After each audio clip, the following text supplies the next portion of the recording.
TV जांच के लिए, क्या टीवी खतरनाक बीमारी है जी। इसका टीवी जांच जब कराना होगा तो सुबह सुबह जो बलगम निकलेगा ना, अबाउट टीवी है तो जांच जल्दी कराओ। एक विद्यार्थी था, डेली डाउट क्वेश्चन आके पूछता था। एक बार 10-15 दिन के बाद आया पूछने, तो हम उसको डांटे, एक रेगुलर क्लास काहे नहीं करते, काहे गैप किए थे? कहते सर टीवी न है, हमको इलाज कराने गए थे। हम कैसे सोचते नहीं, डेली आके हमारा खड़े सामने से डाउट पूछता था। टीवी मरीज में होता है ना, एक दूसरे को दे सकता है टीवी और इजिली फैल जाता है। अब हम क्या करें, तो फिर हमें खांसी हुआ।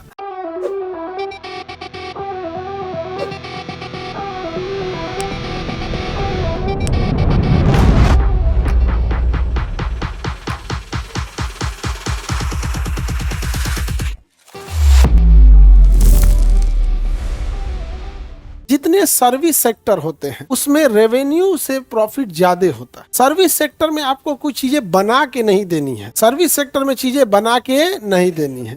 जैसे कोई डॉक्टर है, मान के चलिए उसने 50 मरीज देखा। कितने मरीज देखा? और एक मरीज से उसने 1000 रुपया फीस लिया, तो प्रतिदिन उसका इनकम कितना हुआ? 50। डॉक्टर का प्रतिदिन का इनकम कितना है? 50,000। समझ में आया? अब इसमें से दवाई लिखेगा, क्या लिखेगा?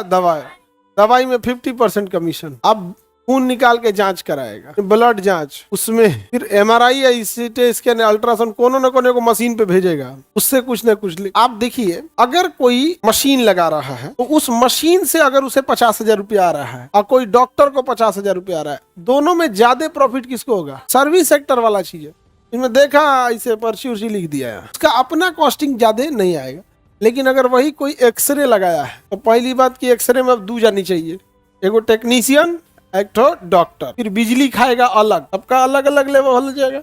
समझ रहे हैं? तो रेवेन्यू, किसी को दिक्कत? टीवी जांच के लिए, क्या टीवी खतरनाक बीमारी है जी। इसका टीवी जांच जब कराना होगा तो सुबह सुबह जो बलगम निकलेगा ना, उसी से जांच होगा और आधा घंटा से ज्यादा का डिले नहीं होना चाहिए। मतलब जितना जल्दी जांच होगा तब। अदरवाइज में पता चला खाना पीना खा के बाद थूकिएगा तो उसमें पता चला कि उसमें उतना अच्छा क्लियर नहीं पता चला। एकदम भूखले एकदम जाके उधर अस्पताल में एकदम करते जांच करा लीजिए। सब बीमारी का अलग अलग लेवल होता है जांच करने का।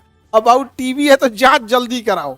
एक विद्यार्थी था, डेली डाउट क्वेश्चन आके पूछता था। एक बार 10-15 दिन के बाद आया पूछने, तो हम उसको डांटे, एक रेगुलर क्लास काहे नहीं करते, काहे गैप किए थे?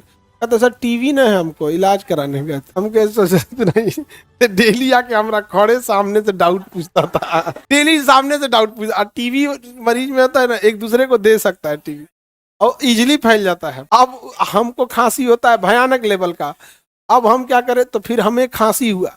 हम खांसी की दवा जानबूझ के नहीं खाएं और थोड़ा सा ठंडा दही हुई खा लिए कि खांसी थोड़ा और बढ़िया से हो, ताकि फिर बलगम निकाल के हम जांच करा सके हमको हुआ है कि नहीं हुआ है। जी का जंजाल करा दिया यहाँ पे, क्योंकि अगर हमें हो जाएगा तो हम आप सबको दे देंगे। तो भाई जरूरी हो जाता ना, या तो फिर हम आगे यहाँ से फिर शीशा उषा लगवाते, इस पार से पढ़ाते उस पर। अब हम क्या कर सकते थे, उसको जान खांसी हुआ हमको, उसका जानबूझ के उसको दवा नहीं कराएं, 15 दिन उसको बढ़ने दिए, जब बढ़ गया तब जांच कराएं। तब हमको पता चला था कि नहीं एकदम सुबह का बलगम से जांच होता है, वो भी आधा 1 घंटा से ज्यादा का डिले नहीं होना चाहिए। तब पता चला नहीं हमको नहीं हुआ है। तो हम कहे कि गजब गजब होता है सब। तो ये सब टाइप के जो कम्युनिकेबल डिजीज अगर आप लोग को है तो उसका इलाज जल्दी कराओ। इसके आसपास बैठा होगा, उसको क्या किया होगा? हम कहे कितना दिन से? का सर 1-1.5 साल से। बड़ी लंबा होता है टीवी बीमारी, और उसकी इलाज बहुत लंबा चलता है। खराबी क्या होती है पता है? टीवी का दवाई लोग खाता है, कंट्रोल हो जाता है, छोड़ देता है। बहुत लंबा होता है टीवी का बीमारी, बहुत लंबा चलता है। आगे बढ़े, छोड़ दीजिएगा ना तनी सा जोरन भर का तो फिर फैल जाएगा। जैसे कैंसर कैसे होता है, तनी सा बच गया फिर हो जाएगा, उसी तरह टीवी है, थोड़ा सा बच गया ना, अब मौसम गड़ा फिर हो जाएगा।